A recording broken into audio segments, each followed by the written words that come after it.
Assalamualaikum warahmatullahi wabarakatuh. Alhamdulillahi rabbil alamin. Wal akibatu lil muttaqin wala udwana illa 'alal zalimin. Asyhadu an la ilaha illallah wahdahu la syarikalah. Al malikul haqqul mubin wa asyhadu anna Muhammadan abduhu wa rasuluh. Al mab'usu lil alamin. Bapak, Ibu, saudara-saudari yang saya hormati, sewaktu kita meletakkan niat, yaitu berniat dalam hati, maka wajib kita mentakyinkan ibadah puasa itu. Apakah dia puasa fardu, apakah dia puasa yang mempunyai waktu, ataukah dia adalah puasa yang mempunyai sebab. Puasa itu kan pada prinsipnya adalah dibagi kepada tiga. Yang pertama adalah puasa fardu, dan yang kedua adalah puasa yang berwaktu, dan yang ketiga adalah puasa yaitu mempunyai sebab. Adapun puasa fardu sebagaimana yang kita jelaskan pada pertemuan yang lalu ada 4 macam. Yang pertama adalah puasa Ramadan, dan yang kedua adalah puasa Nazar, dan yang ketiga adalah puasa kifarat, dan yang keempat adalah puasa qada.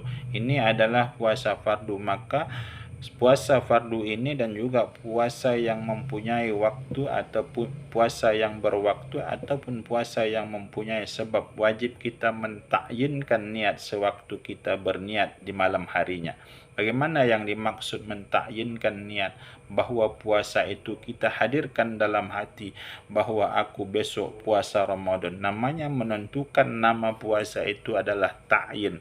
Maka oleh sebab itu kalau kita melaksanakan puasa, maka harus kita takyinkan apakah itu kalau dia fardu, apakah dia puasa Ramadan, apakah puasa nazar, apakah dia puasa qada, apakah itu puasa kifarat, agar berbeda yaitu ibadah yang kita lakukan. Karena ibadah puasa fardu itu macam-macam dia ibadahnya. Bapak, Ibu, saudara-saudari yang saya hormati, demikian juga puasa yang berwaktu. Bagaimana puasa yang berwaktu? Puasa Senin, puasa Kamis, puasa Asyura, puasa Tasu'a, dan puasa-puasa yang lain itu namanya puasa yang berwaktu. Kenapa? Banyak di antara kita adalah puasa sunnah. Maka untuk membedakan apakah itu puasa Kamis, apakah itu puasa Senin, apakah itu puasa Asyura, apakah itu puasa Tasu'a, dan apakah itu puasa nisfu Sa'ban, apakah itu puasa Muharram, apakah itu puasa Rajab, maka perlulah kita mentakyinkan bahwa aku besok puasa Rajab karena Allah Ta'ala, atau aku besok puasa Sa'ban karena Allah Ta'ala. Maka oleh sebab itu mentakyinkan niat, yaitu dengan puasa yang berwaktu ini juga wajib hukumnya kata para ulama. Kalau ada seseorang yaitu melaksanakan puasa sunat, dia tidak takyinkan, dia tidak tentukan apa yang dia puasakan itu, maka tidak sahlah puasanya. Demikian juga puasa yaitu mempunyai sebab. Kan ada kita diperintahkan oleh para yaitu pemimpin, kalau seandainya ada suatu kampung itu tidak turun hujan beberapa bulan atau beberapa minggu, lantas kita masyarakat itu membutuhkan hujan. Kenapa? Karena sudah lamanya tak turun hujan.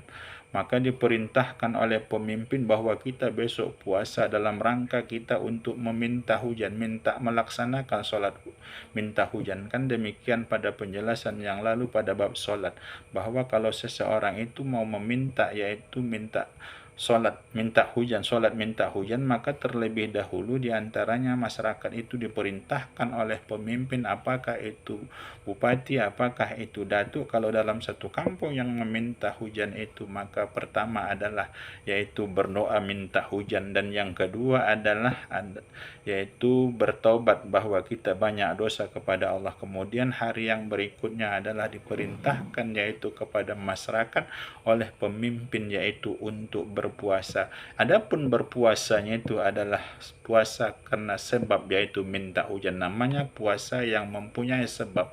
Maka oleh sebab itu kalau ada orang berpuasa walaupun puasanya itu adalah puasa bersebab karena minta hujan, maka puasa yang bersebab minta hujan itu juga harus ditakyinkan. Kenapa? Agar berbeda dengan puasa sunat yang lain.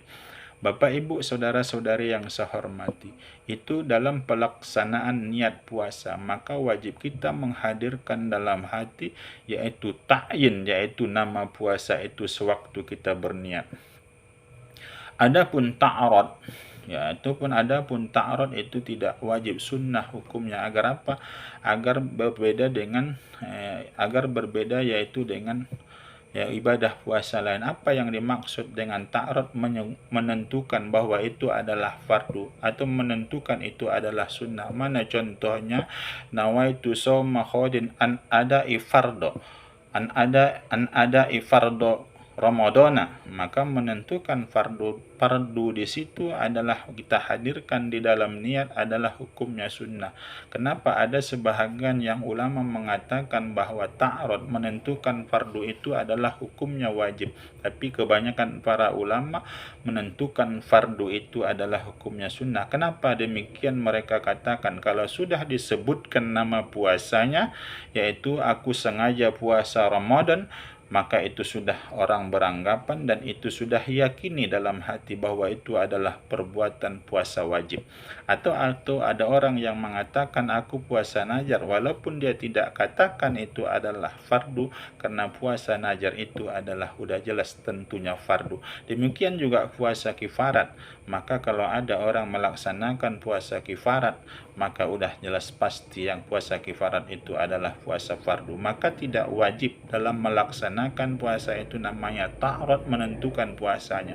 Tapi kalau ada orang yang menghadirkan niatnya itu tentang dihadirkannya dalam hatinya yaitu tentang fardunya, maka dia mendapatkan pahala sunnah. Sama dengan adaan tunai atau tidak, itu juga hukumnya sunnah untuk membedakan apakah itu qada atau tunai. Karena arti adaan dan juga tunai itu hampir sama dia pengertiannya. Bapak, Ibu, saudara-saudari yang saya hormati, adapun juga lillahi ta'ala, karena Allah ta'ala itu juga hukumnya sunnah.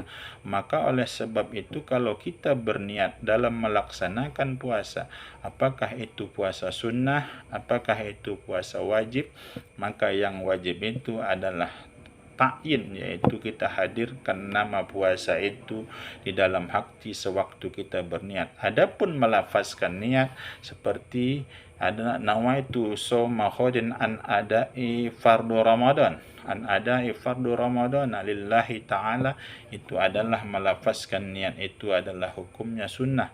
Apa tujuan melafazkan niat itu? Adalah membantu hati agar mudah hadir, yaitu menghadirkan niat yang tadi, yaitu ta'yin yang kita hadirkan dalam hati dengan melafazkan dengan lidah. Bapak, Ibu, saudara-saudari yang saya hormati, ini saja dulu pertemuan kita kali ini. Terima kasih atas segala perhatian. Mohon maaf atas segala kekurangan. Wabillahi taufiq wal hidayah. Assalamualaikum warahmatullahi wabarakatuh.